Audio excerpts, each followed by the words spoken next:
एक मोठी बातमी टिटवाळ्यातील ड्रग्ज रॅकेट प्रकरणी आरोपी अश्विनी पॉल हिला 22 तारखेपर्यंत पोलीस कोठडी सुनावण्यात आली आहे। कल्याण ग्रामीण पोलिसांनी केलेली ही मोठी कारवाई। अश्विनी पॉल मुंबईतल्या ड्रग्ज प्रकरणामध्ये 2 महिन्यांपासून फरार होती।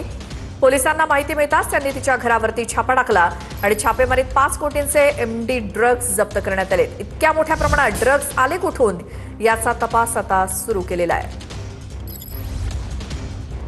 मुंबई पोलिसांना चकवा देत टिटवाळामध्ये एका भाड्याच्या रूममध्ये राहणाऱ्या 35 वर्षीय महिलेला एएनसी टीम आणि टिटवाळा ग्रामीण पोलिसांनी अटक केली आहे। मी सध्या उभा आहे त्याच पद्मावती रॉयल इमारतीमध्ये। याच इमारतीच्या 7व्या मजल्यावर 705 रूम नंबरमध्ये ही महिला राहत होती। अश्विनी पॉल असं या महिलेचं नाव होतं। ही 2 महिन्यापूर्वी तिने एक कारवाई केली होती आणि त्या कारवाईमध्ये ड्रग्जच्या कारवाईमध्ये ही महिला जी आहे ती मुख्य आरोपी होती आणि 2 महिन्यापासून ती मुंबई पोलिसांना चकवा देत या इमारतीमध्ये 7व्या मजल्यावरती राहत होती। त्यावेळेला ही माहिती पोलिसांना मिळाली। त्यानंतर एएनसी टीमने कल्याण ग्रामीण पोलिसीच्या मदतीने या ठिकाणी कारवाई केली व तिला ताब्यात घेतले व तिच्या घराची झडती घेतली असता 2 किलो 300 ग्राम ड्रग्ज एमडी ड्रग्ज जो आहे तो जप्त केलेला आहे। विशेषतः पाहायला गेलं तर 5 कोटीपेक्षा जास्त रक्कमेचा ड्रग्ज जो आहे तो जप्त पोलिसांनी केलेला आहे।